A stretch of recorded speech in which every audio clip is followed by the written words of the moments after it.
Oh my gosh, absolutely. You know, we're going to slowly transition, I think, in our coverage here as the snow winds down. Of course, showing you how much snow has fallen.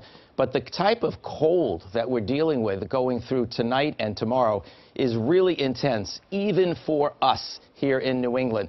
22 inches of snow has fallen in Acushnet. These are some of the higher numbers, especially south of Boston. Blue Hill over 21, New Bedford at 20, Sharon at 17, Somerville is over 14, and when we get the latest report at Logan Airport, which will come at 1 o'clock this afternoon, undoubtedly it will be over a foot because it was 10.2 inches at 7 o'clock this morning. So you're looking at the visibility. That's still reduced, but certainly better if you've been watching our coverage than it was a few hours ago.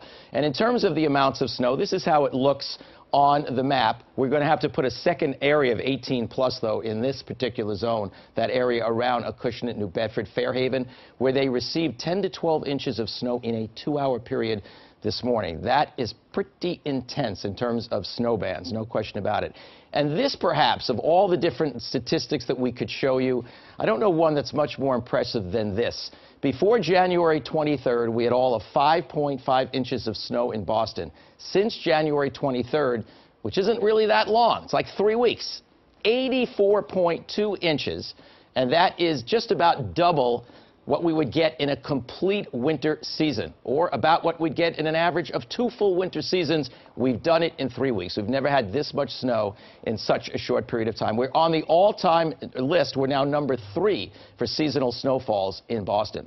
Here you're seeing the visibility reductions, but where you see the duller gray colors, the visibility is a lot better than it was before. The last of the real significant snow that can still cause some accumulation is southeastern Mass and the Cape. Otherwise, we're talking about some residual flurries. Still a lot of blowing and drifting. A lot of that's going to go on because the wind field is still in the process of increasing. But here are the final bands. We actually almost don't have any snow north of the Mass Pike, but we still have a couple of bands right along the waters of the South Shore down to Cape Cod. But the whole area is moving north to south quite steadily. But there are the bands that still can cause some additional accumulations, perhaps 1 to 3 inches in the next 2 hours before it all exits. The peak wind gusts over 60 miles an hour at Nantucket, and a lot of between 50 and 60-mile-per-hour gusts around Cape Ann and on Cape Cod. And right now it's gusting to 54 at Hyannis and 59 at Nantucket. The strongest wind field has been down here for the most part. I do expect still the winds are going to increase from where they are now in Boston during the course of this afternoon. And that's what's projected to happen.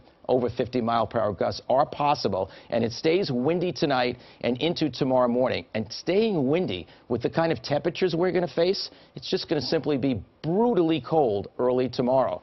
We're currently 11 in Worcester and 18 in Boston and 9 in Concord, in Keene, New Hampshire. But we have temperatures currently that are below 0 in Rutland, Vermont, Saranac Lake. It's 0 in Burlington, and they are falling. And it is well below 0 in Ottawa and Quebec City. And we're talking about 11:30, almost noontime, and the temperatures are falling to well below 0 temperatures. So we have wind chills that currently are running around 1 degree, but they're going to get much, much lower. Here's the way the wind chill is going to go over the next 12 hours as Boston drops to 10, 15, 20 below 0 in terms of wind chill. And I do want to let you know that waking up tomorrow morning, it is not going to be easy going outside when you're talking about this. And I don't know that I've ever really shown it to be quite this cold in Boston, but wind chills 33 below Worcester, 22 below in Boston, may actually peak at about 30 below. All right, the other thing that I know you've been hearing about from us is what's the story with Tuesday? Are we really going to have another system? It does appear something's going to come from the south and will at least fringe our area with some snow. So it is likely that we'll get some snow on Tuesday, possibly some accumulation. The best chance would be along the coast, southeastern Mass, the Cape, and the islands. But we can't be too specific yet is exactly how that's going to play out. It's going to be exactly on the track. Very fast moving during the daylight hours of Tuesday, but the rest of the 7-day shows you plenty of cold, bitter cold, sticking around through the week with the first sign of some temperature moderation about Saturday, which is too far away, I think, for most of our tastes. It feels like a light year away, Harv. You know,